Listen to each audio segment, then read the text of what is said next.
ഹരി ഓം. എല്ലാവർക്കും നമസ്കാരം. ഒപ്പം ഗീതാജ്ഞാന യജ്ഞത്തിലേക്ക് ഏവരെയും സഹർഷം സ്വാഗതം ചെയ്യുന്നു. ഭഗവത്ഗീത 18-ാം അധ്യായം അതിൻ്റെ ഉപസംഹാരത്തിലേക്ക് കടന്നുകൊണ്ടിരിക്കുന്നു. ഭഗവാൻ പറയുന്നു, ആ പരമമായ ഭക്തി എന്ന് പറയുന്നത് എല്ലാം നിർവചിക്കപ്പെടുകയാണ് ഇവിടെ. അപ്പോൾ ഭഗവത്ഗീത ഒരു പുതിയ രൂപവും ഭാവവും നമ്മുടെ ആത്മീയ അന്വേഷണത്തിനും സർവോപരി ആധ്യാത്മികതയ്ക്കും ഭക്തിക്കും മതത്തിനും ഒക്കെ നല്ല നിർവചനങ്ങൾ നൽകിക്കൊണ്ട് പോയിരുന്നു. ബ്രാഹ്മണൻ്റെയും ക്ഷത്രിയൻ്റെയും വൈശ്യൻ്റെയും ശൂദ്രൻ്റെയും ആരാണിവർ, അവരുടെ കർമ്മങ്ങളെന്ത്, എന്തുകൊണ്ട് ബ്രാഹ്മണൻ, ക്ഷത്രിയൻ, വൈശ്യൻ, ശൂദ്രൻ, അത് ഏതെങ്കിലും തരത്തിലുള്ള ഏറ്റക്കുറച്ചിലുകളാണോ, എല്ലാം വളരെ മനോഹരമായിട്ടാണ് കഴിഞ്ഞ ദിവസങ്ങളിൽ ഭഗവത്ഗീതയിലൂടെ നമ്മൾ മനസ്സിലാക്കിയിട്ടുള്ളത്. ആ ഭക്തി, ആ ജ്ഞാനം കിട്ടിയവന് പിന്നെ എന്തില്ല, ന ദ്വേഷ്ടി ന രമതേ ന ഉത്സാഹി ഭവതി. ഏതെങ്കിലും വിധത്തിലുള്ള പ്രകൃതിയിൽ ഏതിനോടെങ്കിലും ദ്വേഷമോ, ഏകത്വം അനുപശ്യതഃ, ഏകത്വത്തെ തുടർന്ന് കണ്ടുകൊണ്ടിരിക്കുന്നവന് ക ശോക ക മോഹ, ശോകമെവിടെ, മോഹമെവിടെ. 12-ാം അധ്യായം ഭക്തിയോഗത്തിലും അത് പറഞ്ഞു. യസ്മാന്നോ ദ്വിജതേ ലോകഃ ലോകാന്നോ ദ്വിജതേ ജയഃ ഹർഷോ മർഷ ഭയോദ്വേഗൈ മുക്തോ യസചമേ പ്രിയ. എൻ്റെ പ്രിയപ്പെട്ട ഭക്തൻ, അവൻ കാരണം ലോകത്തിന് ഉദ്വേഗമോ ലോകത്തിൻ്റെ ഉദ്വേഗം ആർക്കില്ലയോ അവനാണ് എൻ്റെ ഭക്തൻ എന്ന് പറഞ്ഞു. ഭക്ത്യാ മാം അഭിജാനാതി യാവാൻ യശ്ചാസ്മി തത്വതഃ തതോ മാം തത്വതോ ജ്ഞാത്വാ വിശദേ തദനന്തരം. അവൻ ഭക്തി കൊണ്ട് ഏതൊരുത്തനാണോ എന്നെ ശരിയാം വിധത്തിൽ, ഇത് മുമ്പ് പറഞ്ഞിട്ടുള്ളതാണ്, ഇവിടെ പറഞ്ഞ 55-ാമത്തെ ശ്ലോകത്തിലുള്ളത് എന്താണ്, മനുഷ്യാണാം സഹസ്രേഷു കശ്ചിത് യതതി സിദ്ധയേ യതതാമപി സിദ്ധാനാം കശ്ചിൻ മാം വേത്തി തത്വതഃ. ആയിരക്കണക്കിന് ആളുകളിൽ മനുഷ്യാണാം സഹസ്രേഷു കശ്ചിത് യതതി സിദ്ധയെ, ഒരുവൻ എൻ്റെ സ്വരൂപത്തെ അറിയാൻ, ആരാണ് ഭഗവാൻ എന്നറിയാൻ, ശിവകാശി കലണ്ടറിൽ തീർത്തതാണോ, എന്താണിത് എന്നറിയാൻ ശ്രമിക്കുന്നു. ആ അറിയാൻ ശ്രമിക്കുന്നതിൽ യതതാമപി സിദ്ധാനാം കശ്ചിൻ മാം വേത്തി തത്വതഃ, എന്നെ താത്വികമായി തത്വചിന്തയിലൂടെ അല്ലെങ്കിൽ യഥാർത്ഥ എൻ്റെ ശരിയായ സ്വരൂപത്തെ അറിയുന്നത് അതിൽ ഒരുവനാണ്. ഇവിടെയും പറയുന്നു, തത്വതഃ ജ്ഞാത്വ തദനന്തരം വിശദേ. ആ താത്വികമായി അറിയൽ തന്നെയാണ് ഇതിലേക്കുള്ള, ഭഗവാനിലേക്കുള്ള പ്രവേശനം. ഇത്ര വരെയാണ് 55-ാമത്തെ ശ്ലോകം, 18-ാം അധ്യായത്തിലെ 55-ാമത്തെ ശ്ലോകം വരെയാണ് നമ്മൾ ചർച്ച ചെയ്തത്. 56-ൽ ഭഗവാൻ പറയുന്നു, സർവകർമാണ്യപി സദാ കുർവാണോ മദ്വ്യപാശ്രയഃ മത്പ്രസാദാദവാപ്നോതി ശാശ്വതം പദമവ്യയം. അവ്യയം ശാശ്വതം പദം അവാപ്നോതി. അവ്യയമായ ശാശ്വതമായ പദത്തെ പ്രാപിക്കുന്നു. യദ്ഗത്വ, മുൻപ് പറഞ്ഞു, യദ്ഗത്വ ന നിവർത്തന്തേ തദ്ധാമ പരമം മമ, 15-ാം അധ്യായത്തിൽ. എവിടെ എത്തിയാൽ തിരിച്ചു വരവില്ലയോ അതാകുന്നു എൻ്റെ ധാമം എന്ന്. തിരിച്ചുവരവില്ല എന്ന് പറഞ്ഞു കഴിഞ്ഞാൽ പിന്നെ നാമരൂപാധികളായിട്ടുള്ള അവസ്ഥയില്ല. എപ്പോഴാണോ ജലം അല്ലെങ്കിൽ നുര, തിര, പത, കുമിള ഇത് സാക്ഷാത്കരിക്കുന്നത് ഞാൻ ജലമാണെന്ന്, പിന്നെ അതിനെന്തില്ല, തിരയാണെന്നോ നുരയാണെന്നോ പതയാണെന്നോ കുമിളയാണെന്നോ സമുദ്രമാണെന്നോ തടാകമാണെന്നോ ഇല്ല. ജലോസ്മ്യഹം, ഞാൻ ജലമാണ്. അപ്പം ജലമെന്ന് സാക്ഷാത്കരിക്കുന്നതോടുകൂടി പിന്നെ നാമരൂപാധികളിൽ നിന്നത് അകലുന്നു. അതാണ് യദ്ഗത്വ ന നിവർത്തന്തേ തദ്ധാമ പരമം മമ എന്ന് പറഞ്ഞു. അപ്പോൾ ഇവിടെയും ശാശ്വതം അവ്യയം പദം അവാപ്നോതി, ശാശ്വതമായ അവ്യയമായ പദത്തെ പ്രാപിക്കുന്നു. ആര്, എങ്ങനെ പറയുന്നു, സർവകർമാണി, സകല കർമ്മങ്ങളും, സദാ എപ്പോഴും, കുർവാണഃ അപി, ഏത് പ്രകാരത്തിലുള്ള കർമ്മങ്ങൾ ചെയ്യുന്നവനാണെങ്കിലും ആണെങ്കിൽ പോലും മത് വ്യപാശ്രയ, എന്നെ ആശ്രയിച്ചവനാണ് എങ്കിൽ, മത് വ്യപാശ്രയ, അങ്ങനെയാണെങ്കിൽ മത് പ്രസാദാത്, എൻ്റെ അനുഗ്രഹം ഹേതുവായി ശാശ്വതം അവ്യയം പദം അവാപ്നോതി, ആ ശാശ്വതമായ വ്യയമില്ലാത്ത ച്യുതിയില്ലാത്ത ആ പദത്തെ പ്രാപിക്കുന്നു. അപ്പം മതാശ്രയ എന്ന് പറയുമ്പോൾ വീണ്ടും എന്നിൽ നിന്ന് അന്യമായി, അല്ലെങ്കിൽ ഈ പ്രപഞ്ചത്തിൽ നിന്ന് അന്യമായ ഒരാളെ ആശ്രയിക്കുന്നതായിട്ട് ഏതെങ്കിലും അമ്പലനടയിലിരിക്കുന്ന ഗുരുവായൂരപ്പൻ എന്ന ഭാവം നമുക്കുണ്ടാവാൻ പാടില്ല. മുൻപ് പറയപ്പെട്ടിട്ടുള്ളതെല്ലാം നല്ല ഓർമ്മ വേണം, അതിൽ നിന്ന് ഒരു തരത്തിലും വ്യതിചലിക്കരുത്. അങ്ങനെ വ്യതിചലിച്ചേ പോയി.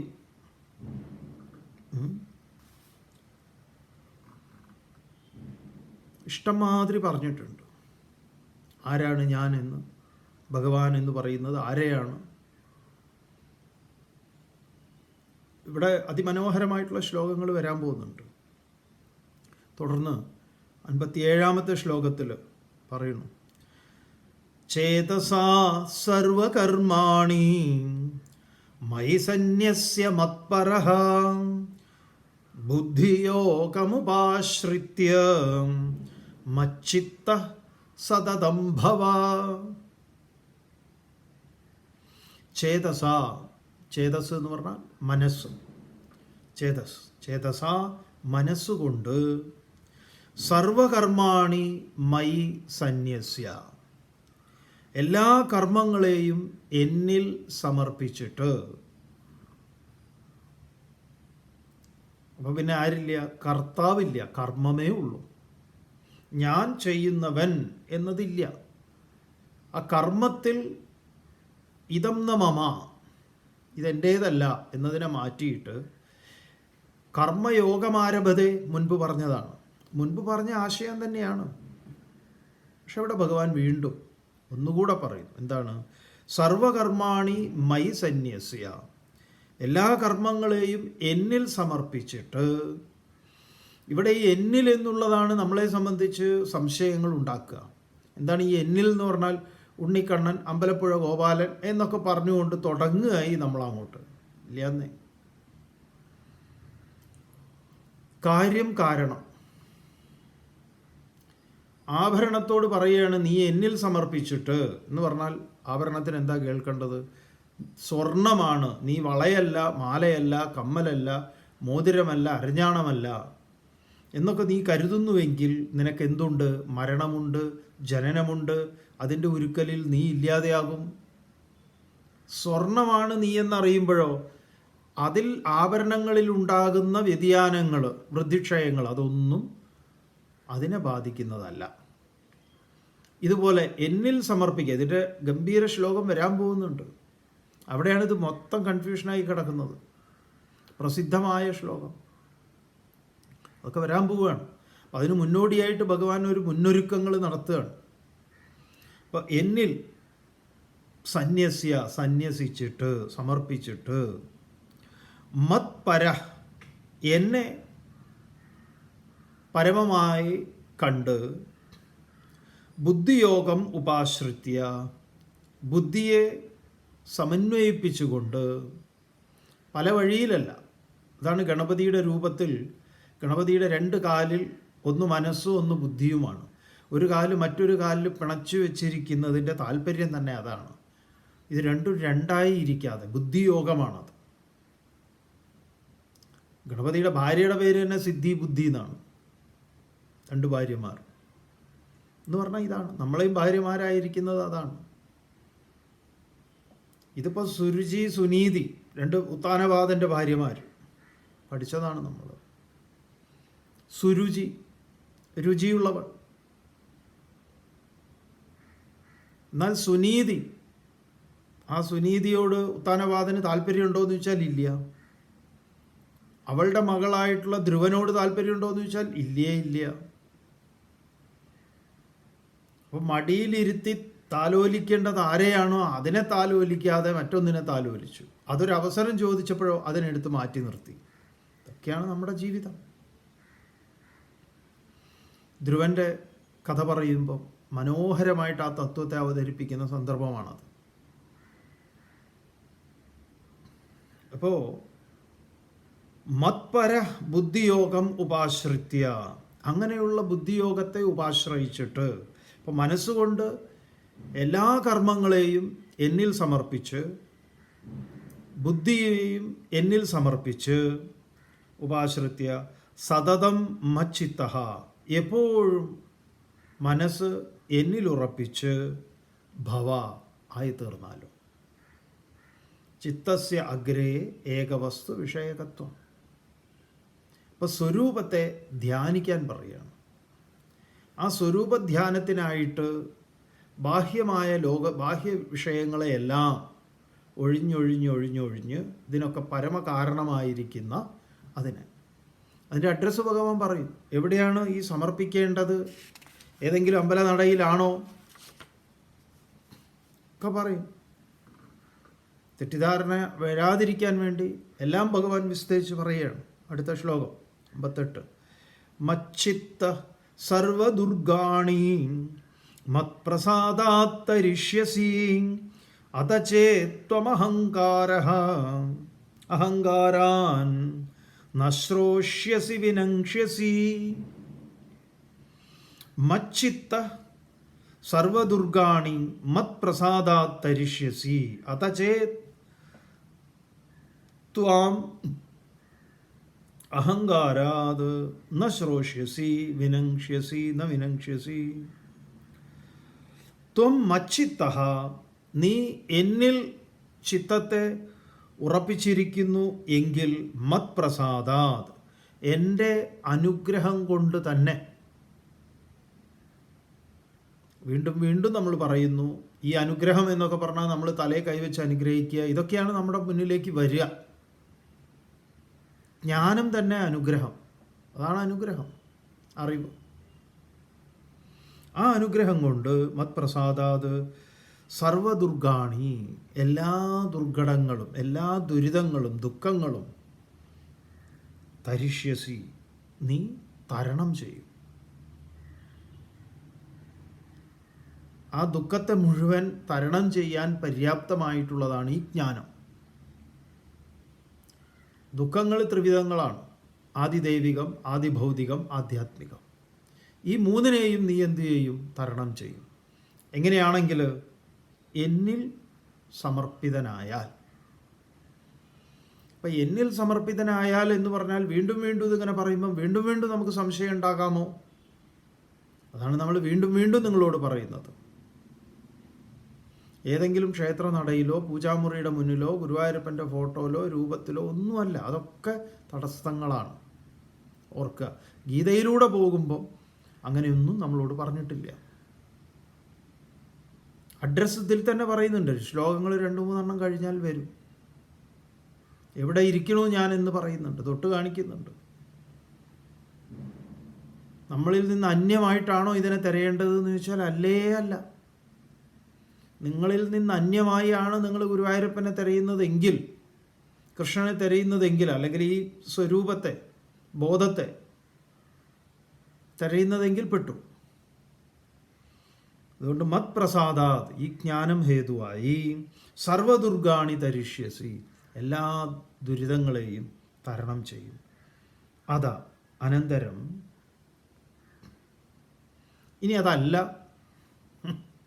പറയണു, ഇത് പേടിപ്പിക്കലൊന്നുമല്ല, അങ്ങനെ കരുതണ്ട. 2 ഓപ്ഷനാണ്. ഇനി അതല്ല എങ്കിൽ, അഹങ്കാരാത്, നീ അഹങ്കാരം ഹേതുവായിട്ട് ന ശ്രോഷ്യസി, ഇതൊന്നും നീ കേൾക്കുന്നില്ല എങ്കിൽ, വിനങ്ഷ്യസി, നീ സ്വയമേവ നശിക്കുകയും ചെയ്യും. അപ്പം നാശവും അതേപോലെ തന്നെ ഉത്ഥാനവും രണ്ടും, നമ്മളാണ് നമ്മുടെ ശത്രു, നമ്മളാണ് നമ്മുടെ മിത്രം. അപ്പം ഭഗവത് അനുഗ്രഹം എന്ന് പറയുന്നത് എന്താ? ജ്ഞാനമാണ്. രണ്ടും നമ്മുടെ കയ്യിലായിരിക്കണത്. ഏത് വേണമെന്ന് നമുക്ക് തീരുമാനിക്കാം, അത്രയേ ഉള്ളൂ. അല്ലാതെ ഇവിടെ ഒരു ശാപവാക്ക് പോലെ പറയുന്നതല്ല ഇത്. കാരണം നമ്മൾ തന്നെ ഓരോരോ അബദ്ധങ്ങളിൽ പോയി ചാടിയാൽ, ക്ഷമിക്കണം, അവസാനം നമ്മൾ തന്നെ ഒരു ഓരത്തിരുന്നിട്ട് സ്വയമേവ പശ്ചാത്തപിച്ചുകൊണ്ട് പറയും, ആരോടും അല്ലെങ്കിലും, വേണ്ടായിരുന്നു, അതിനൊന്നും പോകണ്ടായിരുന്നു എന്ന്. കാരണം ആരാ അത്? അതാ മൂപ്പര്, പോകണ്ടായിരുന്നു എന്ന്. അപ്പോഴേ ഞാൻ പറഞ്ഞതാണ് പോകണ്ടെന്ന്, അപ്പോഴേ തോന്നിയതാ വേണ്ട വേണ്ട, എന്നാൽ വേണ്ടായിരുന്നു ശരിക്കും. അതെ, അത് കേട്ടിരുന്നെങ്കിലോ. എപ്പോഴും ധർമ്മം ഉപദേശിച്ച് തരും നമ്മളോട്, പക്ഷെ അതിനെ അവഗണിച്ചുകൊണ്ട് പോണതാണ്.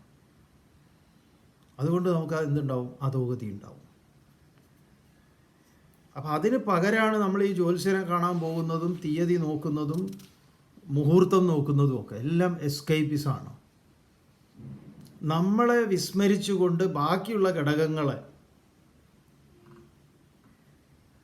അതുകൊണ്ടാണ് ഭിക്ഷുഗീതയിൽ ഭിക്ഷു പറഞ്ഞത്, നായം ജനോമേ സുഖദുഃഖഹേതുഹു നദേവദാത്മാ ഗ്രഹകർമ്മകാലാഹ മനഃപരം കാരണമാമനന്തി സംസാരചക്രം പരിവർത്തയേദ്യഥാ. ന അയം ജനഃ, ഏതെങ്കിലും ആളുകളാണോ സുഖദുഃഖഹേതു, എൻ്റെ സുഖത്തിനും ദുഃഖത്തിനും കാരണം? എൻ്റെ ഭാര്യയാണോ, ഭർത്താവാണോ, ഇനി അവരുടെ രക്ഷിതാക്കളാണോ, എൻ്റെ കുട്ടികളാണോ, അയൽക്കാരാണോ, ജോലിക്കാരിയാണോ, ജോലിക്കാരനാണോ, ഓഫീസിലുള്ളവരാണോ? ഒന്നുമല്ല. ന അയം ജന സുഖദുഃഖഹേതു, സുഖത്തിനും ദുഃഖത്തിനും ഹേതുവായിട്ടുള്ളത് ഇവരല്ല. പിന്നെയോ ഗ്രഹഗൃഹ കർമ്മ കാലദോഷാഹ, ഇതൊന്നുമല്ല. ഇനി വീട് മാറിയതുകൊണ്ട് ആണ്, അതിൻ്റെ വാതിൽ ഇങ്ങോട്ടായതുകൊണ്ടാണ്, കർമ്മദോഷമാണ്, ഗ്രഹദോഷമാണ്, ആത്മാക്കളുടെ. പിന്നെ ആരുടെ ദോഷ? മനഃപരം കാരണമാമനന്തി സംസാരചക്രം പരിവർത്തയേദ്യഥാ. ഈ ചക്രം ഉണ്ടല്ലോ, വിപരീതങ്ങളായിട്ടുള്ള പുനരഭിജനനം, പുനരഭിമരണം, ലാഭം നഷ്ടം, മാനം അവമാനം, ഈ വിപരീതങ്ങളിട്ട് കറക്കുന്നതിൻ്റെ കാരണക്കാരനാരാണ്? മനയേവ. മനയേവ കാരണം ബന്ധമോക്ഷയോഹോ, ബന്ധത്തിനും മോചനത്തിനും കാരണം അവനാണ്. അപ്പോൾ ആ അഹങ്കാരം ഹേതുവായി നീ ഇത് കേൾക്കുന്നില്ല എങ്കിൽ നിനക്ക് നാശമാണ്. അതുകൊണ്ട് ഭഗവാൻ ശവപ്പെട്ടിക്ക് ആണി അടിക്കണ പോലെ അടുത്ത ശ്ലോകം കൊണ്ട്, 59-ാമത്തെ ശ്ലോകം കൊണ്ട് പറയുന്നു, യദഹങ്കാരമാശ്രിത്യ നയോത്സ്യ ഇതി മന്യസേ മിഥ്യേഷ വ്യവസായസ്തേ പ്രകൃതിസ്ത്വാം നിയോക്ഷ്യസി. നമ്മളെടുക്കുന്ന ഓരോരോ തീരുമാനങ്ങളുണ്ട് അഹങ്കാരം കൊണ്ട്. അങ്ങനെ അഹങ്കാരം കൊണ്ടെടുക്കുന്ന തീരുമാനങ്ങൾക്ക്, മോനെ അർജുന, അതേ അഹങ്കാരം തന്നെ നിന്നെക്കൊണ്ട്, നീ ഏത് തീരുമാനമാണോ എടുത്തത്, നിന്നെക്കൊണ്ടത് വീണ്ടും എടുപ്പിക്കും. നീ എടുത്ത തീരുമാനത്തെ മാറ്റും. തർക്കം വേണ്ട അതിലെന്ന് പറയാം. എന്താണ്? യത് അഹങ്കാരം ആശ്രിത്യ, അഹങ്കാരത്തെ ആശ്രയിച്ച്, ഞാൻ എന്നുള്ള വലിയ ആ ഭാവത്തെ ആശ്രയിച്ചിട്ട്, എൻ്റെ പട്ടി പോകും, എൻ്റെ പട്ടിയെ വിളിച്ചോ എന്നൊക്കെ ഉള്ള ഒരു വർത്തമാനം ഉണ്ടല്ലോ, അത് തന്നെ. പിന്നെ ഇനി ഞാനായി എൻ്റെ പാടായി, നിങ്ങളുമായിട്ടുള്ള ഒരിടപാടും ഇല്ല. ഒരാഴ്ച കഴിയുന്നതിന് മുമ്പ് വരും, ചേട്ടാ 10 രൂപ തരുമോ എന്ന് ചോദിച്ചിട്ട്. സാറേ ഒന്നും കഴിച്ചിട്ടില്ല എന്ന് പറയും. നമ്മുടെ താളവട്ടം സിനിമയിലുണ്ടല്ലോ, ആരുവാ നീ? നാരായണ എന്ന് വിളിക്കുമ്പോൾ കൂരായണ. നിന്നെ 10 പറയണമെന്ന് വിചാരിച്ചിട്ട് ഞാൻ കുറച്ച് നാളായി എന്ന് പറയാം. പിന്നെ വരുന്നുണ്ട്. ഇതൊക്കെ എന്താണെന്ന് പറയാം? അഹങ്കാരത്തെ ആശ്രയിച്ചിട്ടാണ്. യദഹങ്കാരം ആശ്രിത്യ ന യോത്സ്യ ഇതി. ഇവിടെ അർജുനൻ എന്താ പറഞ്ഞതെന്ന് അറിയാം? ഞാൻ യുദ്ധം ചെയ്യൂല എന്നാ. അങ്ങനെ യുദ്ധം ചെയ്യില്ല എന്ന് മന്യസേ, നീ കരുതുന്നു എങ്കിൽ, തേ നിന്നെക്കൊണ്ട്, ഏഷ വ്യവസായ മിഥ്യ, ഈ നിശ്ചയം മിഥ്യയാണ്. അത് തന്നെ പ്രകൃതി ത്വാം നിയോക്ഷ്യസി, നിന്നെ അത് നിയോഗിക്കും. ഇത് വളരെ പ്രധാനപ്പെട്ട ഒരു ശ്ലോകമാണ്. അർജുന, നീ എടുത്ത തീരുമാനം അഹങ്കാരത്തിൽ നിന്നാണെങ്കിൽ നിന്നെക്കൊണ്ട് അത് ചെയ്യിക്കും. നമ്മളും ഇതുപോലെയാണ്. അഹങ്കാരത്തിൽ നിന്നൊക്കെ ചില തീരുമാനങ്ങൾ എടുക്കും. മറിച്ച് നിമിത്തമാത്രം ഭവ സവ്യസാചി എന്ന് ഭഗവാൻ മുമ്പ് പറഞ്ഞിട്ടുണ്ട്. നീ കേവലം ഒരു നിമിത്തമാകൂ അർജുന. നിമിത്തമാണെങ്കിൽ കുഴപ്പമില്ല, അവിടെ പിന്നെ എന്തില്ല? അഹങ്കാരമില്ല. ഇതങ്ങനെയല്ല, അഹങ്കാരം കൊണ്ടാണ് തീരുമാനം എടുക്കുന്നത്. അർജുനൻ ഒരു പോരാളി യോദ്ധാവ് എന്ന നിലയിൽ അർജുനൻ്റെ കർമ്മത്തെക്കുറിച്ച് പറഞ്ഞു. ഇവിടെ നമ്മൾ വീണ്ടും അർജുനൻ്റെ കർമ്മങ്ങളിലേക്ക് നമ്മൾ പോകേണ്ട കാര്യമില്ല. നമ്മൾ ചെയ്യുന്ന ഓരോരോ ഗുണ്ടാമണ്ടികളുണ്ടല്ലോ, അഹങ്കാരം കൊണ്ട് എടുക്കുന്ന ഓരോരോ തീരുമാനങ്ങളുണ്ട്. അതെല്ലാം ബന്ധുമിത്രാദികളുമായിട്ട് ബന്ധപ്പെട്ടതാണ്, അർജുനൻ്റെ പോലെ തന്നെ. അങ്ങനെ നമ്മൾ തീരുമാനം എടുത്തൊക്കെ ഇരിക്കുമ്പോൾ ആ തീരുമാനത്തിന് കനത്ത പ്രഹരം ഉണ്ടാവും എന്നാണ് ഭഗവാൻ പറയുന്നത്. തുടർന്ന് സ്വഭാവജേന കൗന്ദേയ നിബദ്ധ സ്വേന കർമ്മണ കർത്തും നേച്ഛസി യന്മോഹാത് കരിഷ്യസ്യ വശോപി തത്. മോനെ, ഇതൊക്കെ എനിക്ക് നന്നായി അറിയാമെന്ന് ഭഗവാൻ പറയാം. ഹേ കൗന്ദേയ, അല്ലയോ കുന്തിയുടെ മോനെ, കുന്തിയുടെ പുത്ര, സ്വഭാവജേന, സ്വഭാവത്തിൽ നിന്ന് ജാതമായിട്ടുള്ള, സ്വേന കർമ്മണ, സ്വന്തമായ കർമ്മത്താൽ, നിബദ്ധ, ബന്ധിക്കപ്പെട്ടവനായ ത്വം, നീ, മോഹാത്, അറിവില്ലായ്മ കൊണ്ട്, യത് കർത്തും ന ഇച്ഛസി, യാതൊന്നാണോ ഞാൻ ചെയ്യില്ല, നയോത്സ്യ ഇതി ഗോവിന്ദം, ഇല്ല ഞാൻ ഇതിനൊന്നും എന്ന് തീരുമാനം എടുത്തിട്ടുള്ളത്, അവശഃ അഭി കരിഷ്യസി, നീ അവശനായിട്ട് ഈ പണി ചെയ്യും. നമ്മളോടാ പറയണം. നമ്മളും അങ്ങനെയല്ലേ? എന്തൊക്കെ കാര്യങ്ങൾ നമ്മൾ എത്രയോ കണ്ടിട്ടുണ്ട്. ഈ അഹങ്കാരത്തിൽ ആളുകൾ പറയുന്ന തീരുമാനങ്ങളെ പിന്നീട് അതിലും പരിതാപകരമായ അവസ്ഥയിൽ അവരതുമായിട്ട് നടക്കുന്നത് കാണാറുണ്ട്. അതിലും പരിതാപകരമായ അവസ്ഥയിൽ ചില പ്രേമവിവാഹങ്ങളൊക്കെ കുട്ടികൾ വീട്ടിൽ നടക്കും. അപ്പോൾ ഇവരെന്താ പറയാന്നറിയും? ഈ വീട്ടിൽ കയറിയ ഞാൻ മുട്ടുകാല് തല്ലി ഒടിക്കും. രണ്ടാളും ഞങ്ങൾക്കിങ്ങനെ ഒരു മകളില്ല, മരിച്ചു എന്ന് ഞങ്ങൾ തീരുമാനിച്ചു. ഞങ്ങൾക്കിങ്ങനെ ഒരു മകനില്ല എന്ന് തീരുമാനിച്ചു. ഇപ്പം നമ്മളൊക്കെ പരിചയമൊക്കെ ഉള്ളതാണെങ്കിൽ നമ്മൾ പറയാം, അങ്ങനെയൊന്നും തീരുമാനം എടുക്കല്ലേ എന്ന്. അയ്യേ, ഇതിൻ്റെ മുകളിൽ വേറെ എന്ത് വന്നാലും അങ്ങനെയാണ് ഇങ്ങനെയാണെന്നൊക്കെ. അങ്ങനെ തീരുമാനമൊക്കെ എടുത്ത ആൾക്കാർ ഇതൊക്കെ അറിഞ്ഞ് വിഷമിക്കുന്ന അവരുടെ വളരെ അടുത്തുള്ള മറ്റുള്ളവർ, അപ്പോൾ അവർ നമ്മളോട് പറയും, സ്വാമിജി കടുത്ത തീരുമാനമൊക്കെയാണ് ഇവരെടുത്തിരിക്കുന്നത്. അപ്പോൾ ഇത് പഠിച്ച ഒരാൾക്ക്, നിങ്ങൾക്ക് ആർക്കും ഇത് അപ്പം ഈ ശ്ലോകം ഓർമ്മ വരും. അപ്പോൾ നമ്മൾ ഗീതയൊന്നും പറഞ്ഞിട്ടില്ല. നമ്മൾ പറഞ്ഞു, നിങ്ങൾ പന്തയത്തിനുണ്ടോ? ഈ കുട്ടി ഗർഭിണിയാണ് എന്നറിഞ്ഞാൽ ഇവർ ചിലപ്പോൾ നേരെ ഓടും. നമ്മൾ ഇത്രയും പറഞ്ഞു, പ്രസവിച്ച ആ കുട്ടിയെ ഈ മുറ്റത്ത് അങ്ങോട്ടും ഇങ്ങോട്ടും നടക്കുന്നത് നിങ്ങൾക്ക് കാണാം. ആദ്യത്തെ കുട്ടിയെ തന്നെ കളിപ്പിച്ചൊക്കെ ഓടി നടക്കുന്നത് കാണാം. പറഞ്ഞതുപോലെയാണ്, അതിലൊരു മാറ്റമില്ല. ചിലതൊക്കെ കുറച്ചൊന്ന് അങ്ങോട്ടും ഇങ്ങോട്ടും ഒക്കെ നീണ്ടുവന്ന് വരും. ഇതൊക്കെ സിനിമാ കഥ പോലെയാണോ എന്ന് ചോദിച്ചാൽ അതിലും കോമഡിയാണ്. കാരണം മനുഷ്യ മനസ്സ് ഈ കല്ലുകൊണ്ടൊന്നുമല്ല, അങ്ങനെ ഒരു സാധനം എന്ന് പറഞ്ഞാൽ ഇല്ല ഒന്ന്. അതുകൊണ്ട് വലിയ വലിയ തീരുമാനങ്ങളൊന്നും എടുക്കാതിരിക്കുന്നതാണ് നല്ലത്. നമ്മൾ പറഞ്ഞിട്ടില്ലേ, ഈ 1-ാം തീയതിക്ക് മദ്യപാനം നിർത്തിയിട്ടുള്ള മദ്യപൻ ഈ ലഹരി ആൽക്കഹോൾ ഉപയോഗിക്കുന്നത് നിർത്തിയത് 31-ന് മൂപ്പര് അവസാനത്തെ തുള്ളിയും കുടിച്ചു.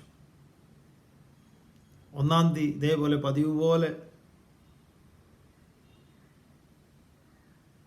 പല ഷാപ്പുകളിലൂടെ കയറി ഇറങ്ങി വരുന്ന ആളാണ്. 1-ാമത്തെ ഷാപ്പിൽ പോയി അതിൻ്റെ മുന്നിൽ കൂടെ പോയി നിന്ന് ആളുകളോട് പറഞ്ഞു, ഇല്ല നിർത്തി ഞാൻ.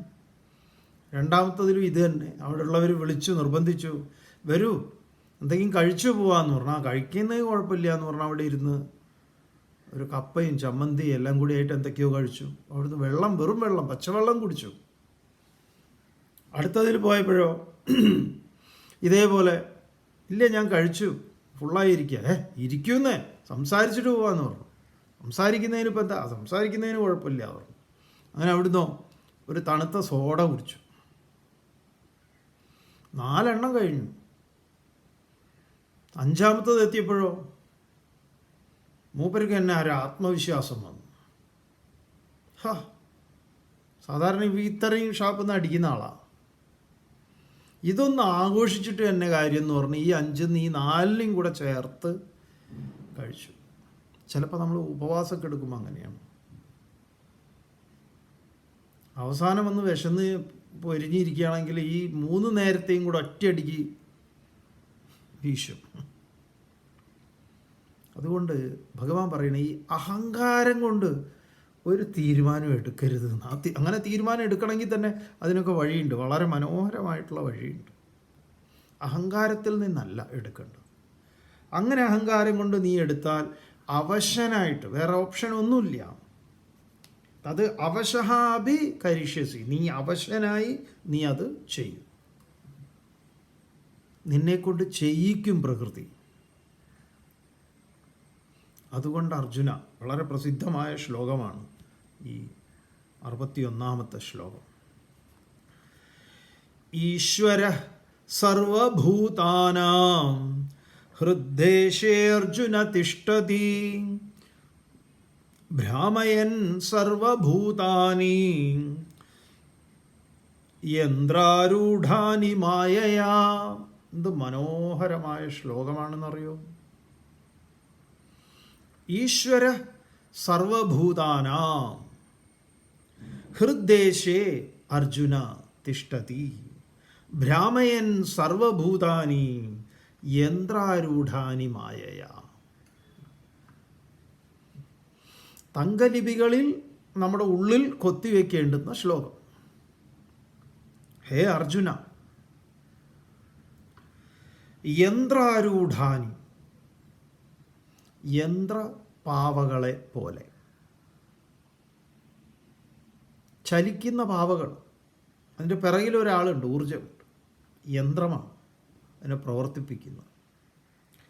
അങ്ങനെയുള്ള യന്ത്രപ്പാവകളെ പോലെ സർവഭൂതാനി, സകല പ്രപഞ്ചത്തിലെ സകല സൃഷ്ടിവർഗങ്ങളും മായയാ ഭ്രാമയൻ,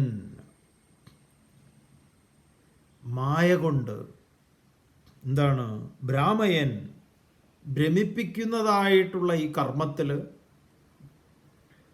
ആര്, ഈശ്വര സർവഭൂതാനാം, അങ്ങനെ ഭ്രാമയൻ അതങ്ങനെ പ്രവർത്തിക്കുന്നു. ആരാ ഇതൊക്കെ ചെയ്യിക്കുന്നത്? ഈശ്വര സർവഭൂതാനാം, ആ ഈശ്വരനുണ്ടല്ലോ സർവഭൂതങ്ങളിലും. അർജുന ഹൃദ്ദേശേ തിഷ്ഠതി, ഹൃദയാന്തർഭാഗത്ത് കുടികൊള്ളുന്നു എന്ന് പറഞ്ഞാൽ ഹാർട്ടിൻ്റെ ഉള്ളിൽ എന്നല്ല. ഹൃത്ത് എന്ന് പറഞ്ഞാൽ ഈ ആധ്യാത്മിക ഭാഷയിൽ അതിൻ്റെ കേന്ദ്രം, ഓരോന്നിൻ്റെയും കേന്ദ്രമാണത്. അപ്പം നീ എവിടെയാണ് സറണ്ടർ ആവേണ്ടത്? ഹൃദയാന്തർഭാഗത്തുള്ള ഈശ്വരനിലാണ്. അത് നിന്നിലാണ് അർജുന. നിന്നിൽ നിന്ന് അന്യമായ ഒരു ഈശ്വരനെ കുറിച്ച് ഞാൻ നിന്നോട് പറഞ്ഞിട്ടേ ഇല്ല. അവിടെയാണ് അഹം ബ്രഹ്മാസ്മി, ഞാനതാകുന്നു. അതിൽ നിന്ന് അന്യമായ യാതൊന്നും തന്നെ ഇല്ല.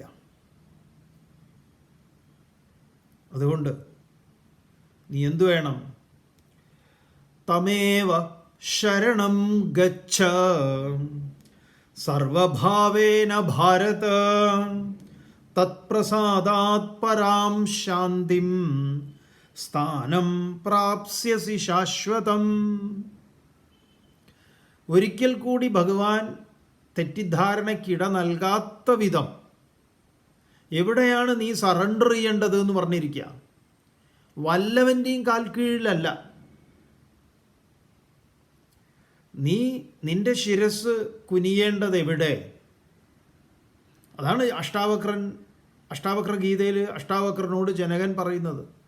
നമോ മഹ്യം നമോ മഹ്യം നമോ മഹ്യം നമോ നമ. ഞാൻ എന്നെ നമിക്കുന്നു വീണ്ടും വീണ്ടും. ഞാൻ അറിഞ്ഞില്ലല്ലോ ഞാൻ ആരാണെന്ന്. എല്ലാമായിരിക്കുന്ന ആ ഞാൻ, അതിനെ ഞാൻ വീണ്ടും വീണ്ടും നമിക്കുന്നു. ഭൂയിഷ്ടാം തേ നമ ഉക്തിം വിധേമ. വീണ്ടും വീണ്ടും അതിനായിക്കൊണ്ട് നമസ്കാരം. തം ഏവ ശരണം ഗച്ഛ. അതിനെ, അവനെ തന്നെ. എങ്ങനെ? സർവഭാവേന, എല്ലാ പ്രകാരത്തിലും ശരണം ഗച്ഛ. അതിനെ രക്ഷാസ്ഥാനമായി അതിൽ ശരണാഗതനാകും. അത് അവനവനിൽ നിന്ന് അന്യമായ ഏതെങ്കിലും ഒരു കൃഷ്ണനെയാണോ? അല്ല. അതിൻ്റെ പ്രസാദാത്, തത് പ്രസാദാത്, ആ പ്രസാദം കൊണ്ട്, അത് നിന്നിൽ തന്നെയാണ് കിട്ടുന്നത്. അതിനെയാണ് ആത്മപ്രസാദം എന്ന് പറയുന്നത്. അവിടെയാണ് പുണ്യാഹം എന്ന് പറയുന്നത്. അഹം പുണ്യഹ എന്ന് പറയുന്നത്. അത് വെള്ളം എന്തെങ്കിലും കലക്കിയതല്ല. പുണ്യോഹം അഹം പുണ്യഹ. അത് വല്ലവൻ്റെ നെഞ്ചത്ത് തളിച്ചിട്ട് അവനെ എന്തോ ഇതാക്കാനുള്ളതും, അല്ലെങ്കിൽ ആരെങ്കിലും പോയി വന്നു കഴിഞ്ഞാൽ ഇവനെന്തോ അശുദ്ധമായി എന്നും പറഞ്ഞ് ഉപയോഗിക്കാനോ. അശുദ്ധിക്കൊക്കെ നല്ല വല്ല ഡെറ്റോൾ കലക്കി ഒഴിക്കുന്നതാണ്. അല്ലാതെ ഏതെങ്കിലും നിങ്ങൾ കാണിക്കുന്ന അശുദ്ധി എന്ന് പറയുന്നതുണ്ടല്ലോ, അന്യമതസ്ഥൻ കയറി, അല്ലെങ്കിൽ നായ കയറി, കോഴി കയറി, പൂച്ച കയറി, അതിന് നിങ്ങൾ ഈ പറഞ്ഞ വെള്ളം തളിച്ചത് കൊണ്ടൊന്നും, അതൊന്നും നിങ്ങൾക്ക് അതിൻ്റെ തത്വം പിടികിട്ടാത്തത് കൊണ്ടുള്ള വേറെ ഒരു കാര്യത്തിൽ നിങ്ങൾ ഉപയോഗിക്കുന്നതാണ്. സമൂഹത്തിൽ ആ സമൂഹത്തിൻ്റെ ശാന്തിയെ നശിപ്പിക്കാൻ കണക്കായിട്ടാണ് ഇത്തരം കാര്യങ്ങൾ, പുണ്യാഹ പരിപാടികളൊക്കെ നടത്തുന്നത്. അതിനെക്കുറിച്ച് ഒരു മണ്ണും ചാണും അറിയാതെ. പുണ്യാഹ വിധിയുണ്ട്, അത് തന്നെ പഠിച്ചു കഴിഞ്ഞാൽ മനസ്സിലാവും എന്താണ് അതിൻ്റെ താല്പര്യം എന്നുള്ളത്. എന്നിട്ട് അതിന് ചിലവ് എഴുതി മേടിക്കുക.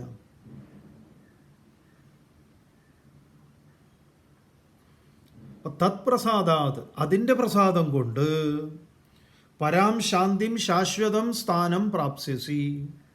പരമമായ ശാന്തിയും ആ പരമമായ പ്രാപ്യസ്ഥാനത്തെയും നീ പ്രാപിക്കും. അതാണ് ഇന്ദ്രിയേഭ്യ പരാഹ്യർത്ഥ അർത്ഥേഭ്യശ്ച പരം മനഃ മനസസ്തു പരാബുദ്ധി ബുദ്ധേരാത്മാൻ മഹാൻ പരഃ മഹത പരമവ്യക്തം അവ്യക്താത് പരപുരുഷ പുരുഷാന്ന പരം കിഞ്ചിത് സാ കാഷ്ഠ സാ പരാഗതി. കഠോപനിഷത്തിൽ.